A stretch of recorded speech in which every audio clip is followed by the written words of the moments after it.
Good morning. Hi, good morning. Hi. Thank you so much for being here, Noelle, to help us get better at figuring out how to market our businesses and keep our brands visible when the whole world's gone upside down and everything's crazy right now. Right.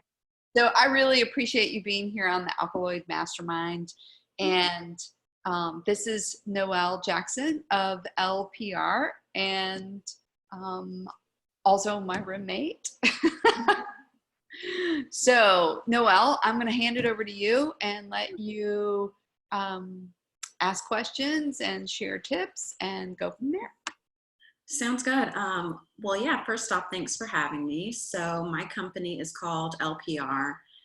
We've been around for almost 6 years now, and starting out, we were working mostly with restaurants, doing marketing and public relations for them, getting them in the press that mattered, and then we expanded to mostly consumer lifestyle businesses, so everything from like health and fitness to massage centers to food, basically the fun stuff. We do everything from social media to like brand strategy, and then obviously getting publicity for our clients. But I wanted to hop on and chat today just since we're in such a crazy time, and it kind of feels like everything is canceled in life, and no one's doing anything. And while a lot of businesses, especially the consumer businesses like restaurants or spas, may not be open fully or at all or on a limited basis, now is definitely the time to connect with your customers or target customers, just to keep that conversation going and that connection for when things do start to open back up. You can, you've maintained communication and consistency, and people know what's been going on with the brand. So that's kind of what I wanted to chat about today.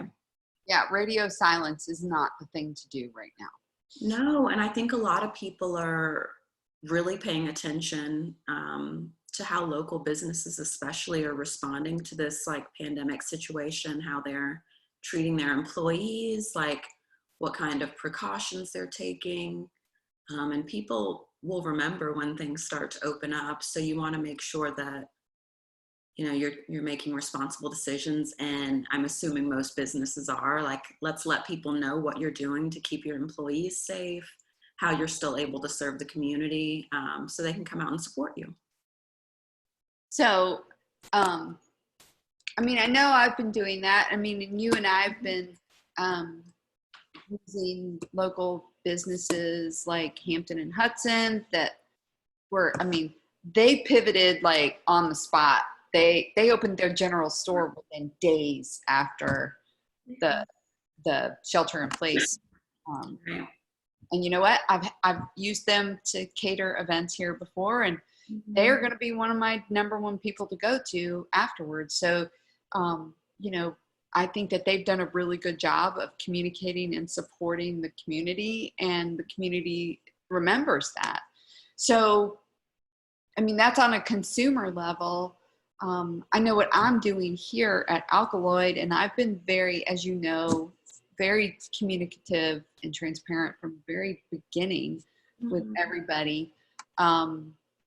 So, what are some of the things that, you talked about, how they're served, how to let people know you're serving the community, how you're caring for your employees, and your. So I think what it starts with is, we want to make sure we're communicating. What I wanted to cover today, there are 3 key areas that you can easily tap into. One is owned media. So that's your website, your blog, email newsletters are awesome, as you know, Catherine, to keep in touch with people, and it's easy to update people. Shared media, which is social media, and then earned media, which is press, publicity, what people typically think of when they think of PR. But there are a few questions that I would have business owners or your marketing director or whomever consider before you start pushing out information. Okay. 1 second, let's see if I can share this. So that would be, and these are things you're already thinking about. things that we're already talking about, or things probably you're already thinking about as a business owner. Okay. Let's see.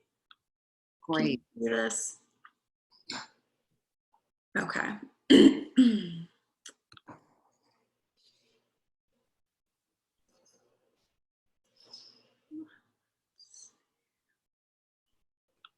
Okay. So how has your business been impacted by COVID?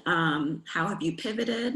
How are you still serving your target audience or preparing to serve them? You know, maybe you're not able to be open right now, but we can let people know that you're taking all these safety precautions. New measures will be in place in the next few weeks once people start coming back through your doors. What's coming next for your brand? How are you giving back right now? People have never cared more about community, you know, than we do right now. That's kind of how emergency situations work. So if you're doing anything to serve the community in any way, that's something to share, one, so more people know about it and have access to it. And also, you know, it's just good for people to know that you're giving back and taking the time to serve your local community. Let's see. So Okay. let me ask you something. Like so I'm actually working on a press release Okay. because I pivoted pretty quickly into the free virtual co-working offering. And I did that because I mean, I made that free because I know there's a lot of people that, you know, work from home is brand new for them. And trying to, and I know there's Zoom fatigue and things like that, but I also know that people need that human connection, even if it's this way, you know, even if it's two-dimensional. Yeah. And I have, you know, I did a blog post within, I think, a week. And I've also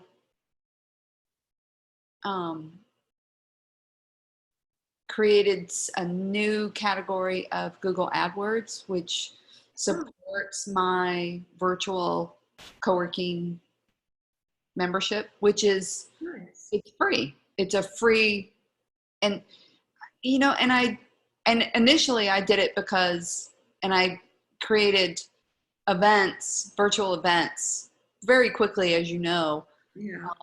Shifted everything to virtual, and I did that because I wanted people to still feel connected. And I've had a lot of members tell me that, well, I haven't been able to join every time or very often, but I feel very much connected to the community, even though I haven't been able to attend. So that's very gratifying. Yeah. But aside from, you know, Google AdWords, I've got signs out on the Beltline for the people that are walking by. Yeah. I've got an ad in the neighborhood newspaper promoting that. And I'm working on that press release. I mean, like, what, you know, you talked about owned media. There's stuff on my website. I mean, I've been doing some social media posting. I mean, I feel like I'm doing all the things. You are. I mean, do you feel like people are seeing it and are aware of the things that are going on, or do you feel like you need to tap in a little bit more? I feel like they are, but I think at this point people are starting. I think people have been feeling a bit fatigued. Yeah. With so many calls. I mean, I know myself, the second weekend, I was no less than 18 Zoom calls. I think it's about picking and battles isn't the right word, but it's great to have that offering. And I think it makes sense what your members are saying. They feel the support, even if they're not able to join every single call, just knowing that you have the option today to chat with some other business owners or, you know, people that have similar concerns to you do. I think knowing you have that to dial into is great. So honestly, I would say from what you've mentioned, you're doing all the right things. And And there are always ways to do that better. So like if we're talking social media, the better your images are, because we're very visual creatures and our attention spans are like dwindling by the minute. A great like engaging visual or video that's gonna get people to stop while they're scrolling through Facebook or Instagram or LinkedIn, you know, whatever platform makes the most sense for your business. Really thinking about how you're delivering the message and making sure that it's, you know, visually appealing, has good information, and just engaging in general. Okay. Yeah. Right. But as far as own media, so just to kind of recap that for people that maybe aren't as up to speed as you, that's anything that you own. It can live on your website or blog. The great thing about owned media is you're in total control of the message, and we all love control, right? um, Shared media, social media, Facebook, Twitter, Instagram, LinkedIn, Reddit. It really depends for your industry, for your business, which platforms are the most important. I would say focus on 2 to 3, depending on the team, the resources you have to help you, because social media management and content distribution can be a full-time job. So just pick the ones that are most important to your business. You know, let's not try to be on everything and have crappy posts. It's better to just focus on, you know, wherever your target audience is the very most. So I guess it depends on your like you said, depends on your industry and your business. I know that whenever I have events, I post those events in 5 locations. Yeah. And that can take up a lot of time, right? Oh my gosh, yes. It does. Google My Business, Alignable, Nextdoor, and LinkedIn. Yeah. You're on top of it. It's a lot though. It is a lot. It takes time to create, yeah, as you know, to create events on all those platforms. But that's so great, because people are on all those different platforms, and for your target audiences specifically, I think those are great ones to be on. Did you say LinkedIn too? I did. Yeah. Okay. So good. They added events as an option. Yeah. So yeah, all those places. See, you're doing great. And then the next step would be earned media. And the thing about publicity, anyone that has done much PR work, it can be challenging depending on the beat, the journalist you're trying to reach. I would say the best way to approach that, especially if you're working on your own, and not retaining like a PR consultant or firm on a regular basis, would be start reading the news, start reading the local paper, any news website that is relevant to your brand, and you can see what your competitors are doing, and start to see the kinds of stories that make the waves. You can start to see which journalists cover what. Typically, you do want to work with an expert for media outreach, but sometimes you can secure some of that on your own, especially now more than ever. If you're on social media, so many journalists are looking for stories and posting on Facebook or Twitter or Instagram, and that's a great way, if you're showing what's going on with your brand, just for them to see that and reach out or be a little more aware of your company when you do reach out. So, I mean, but how do you find the right people to connect with? I mean, I know you said reading the publications and, but it's just hard to figure out. Well, the way we do it is we have media software that we can log in and pull media contacts. So at the end of the day, that's going to be your best bet, is finding a firm or a publicist, someone that can help you do that has those relationships or can find the right journalist. So that's what I would say. But when you reach out to someone, it helps to know, what's unique about your brand, what's special. If you're a restaurant, are you using a lot of local products? That's hugely important. People care about that so much now. There are a lot of restaurants that are doing like free community meals for people in the industry that are out of work.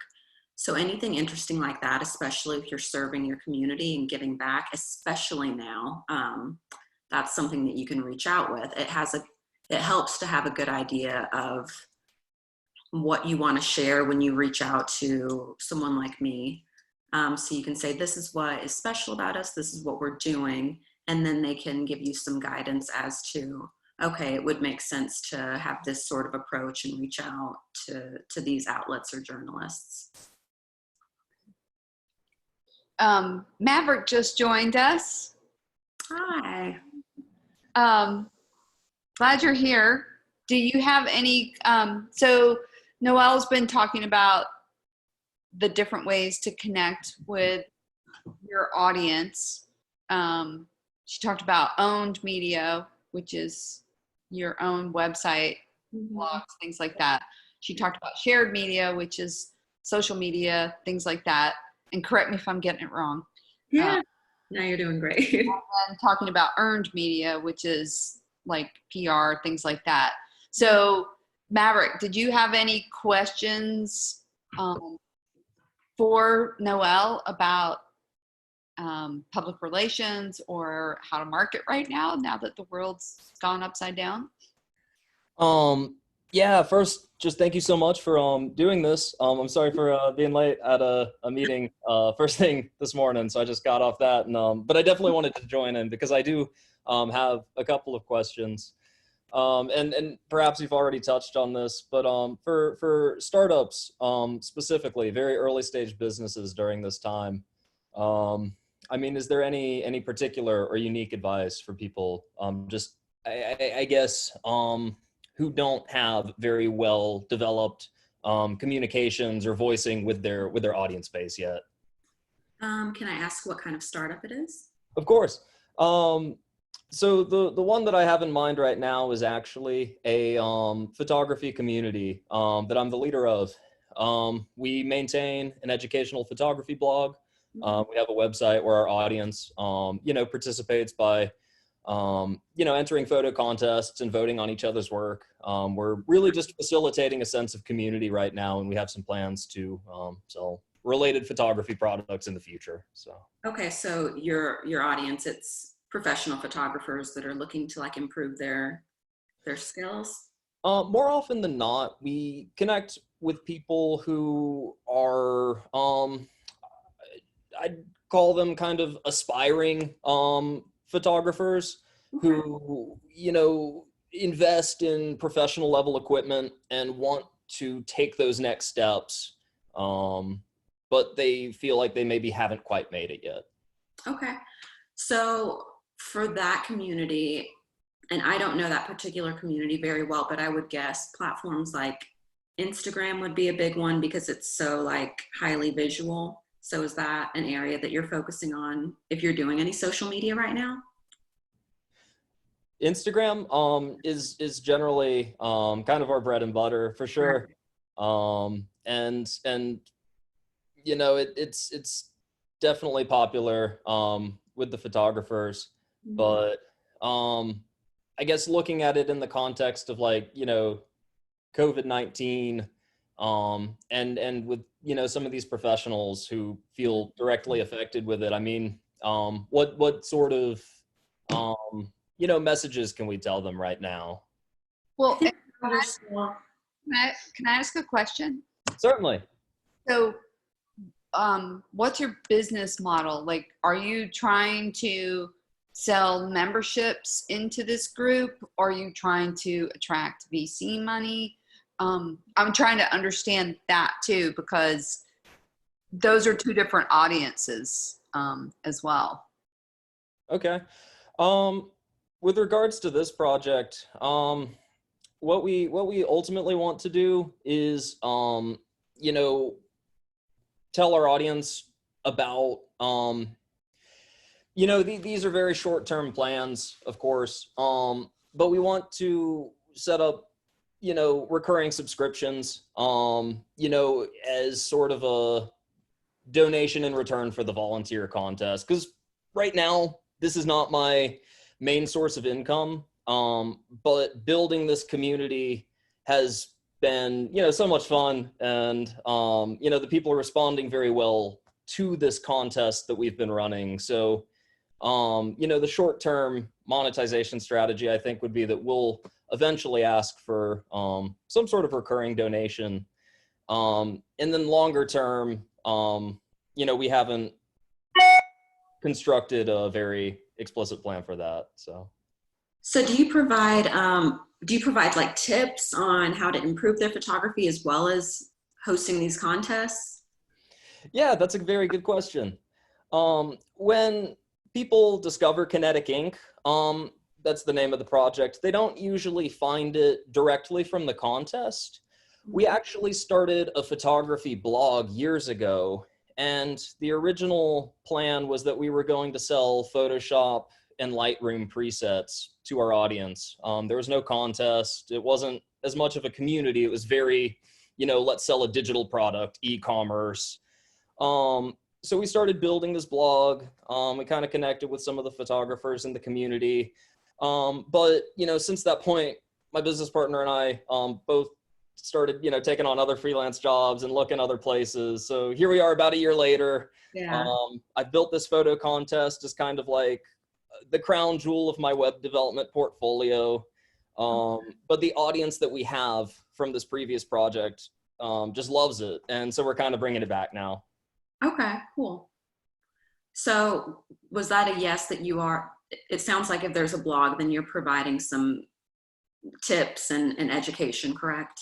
I'm sorry, I don't think I touched on that very well. The blog, that's how most people discover us, yes. Okay. We have a blog. The SEO is what lands people on the site.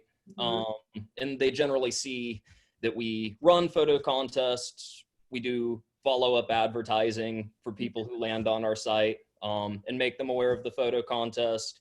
But, the way we're approaching it as kind of a brand or business is that, our focus right now is just demonstrating our value to the community, and actually making money is kind of second in this instant. I'd like to change that, but yeah, of course.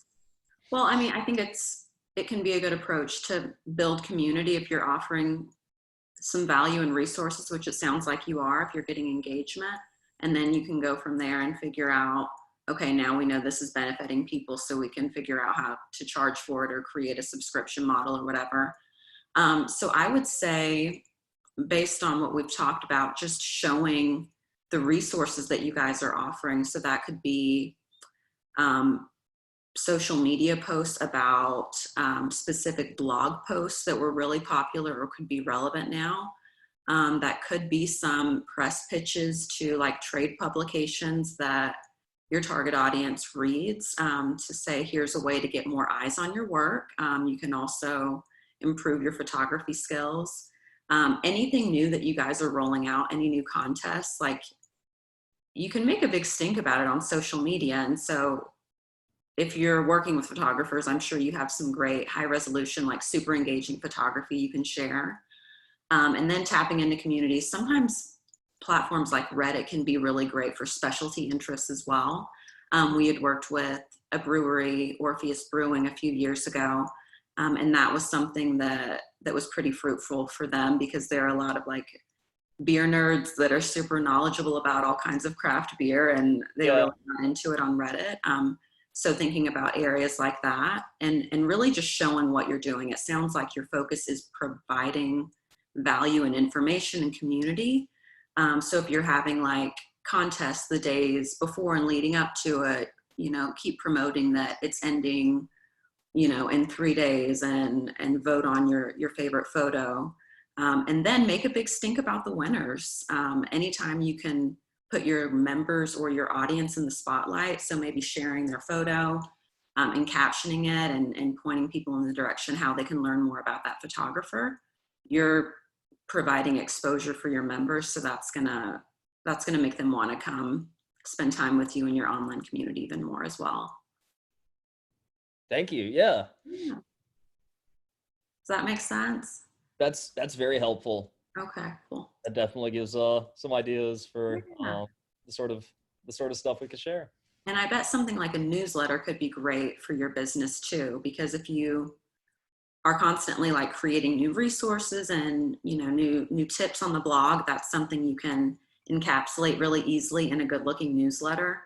And then once you do start charging or have specific offerings, that's an even better way to tap into that audience.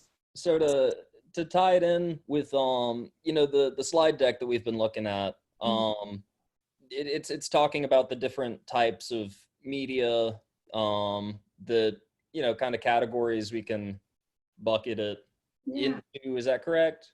Yeah, so this is loosely based on, there's a model called the peso model, and it kind of makes sure that brands hit all the important areas. So peso, it's paid, earned, shared, and owned.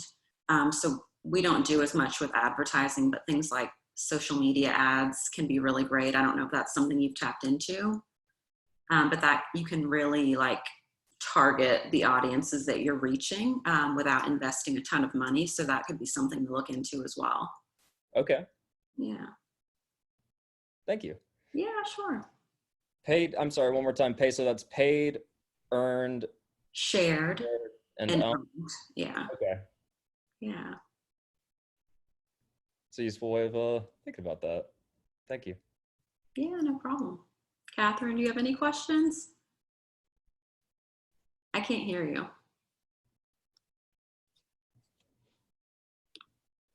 There, sorry. No, I don't. I think that we covered everything we needed to really well. Thank you for being here, and thank you, Maverick, for joining us, because that was awesome and fabulous. Yeah, And thanks for the questions. yeah, good question. Yeah, thank you so much for yeah, just chatting about that. I wish I could have hopped in sooner. No worries. If you have any questions, feel free to shoot me an email. Catherine has all my contact info. And then we can, I think, add these few slides to the video somehow. Well, so I am recording this, and it will be available soon. Okay. But I'll have the slides ready from Noelle, and we'll be able to share that as well. I'll probably do that a few times because that's what I do. Well, thank you so much, Noelle, for sharing your expertise with us, and thank you, Maverick, for bringing great questions to the table. And I look forward to seeing both of you at Alkaloid at some point in the future at a distance. Yeah. Yeah. All right. Thanks, guys. Thank you.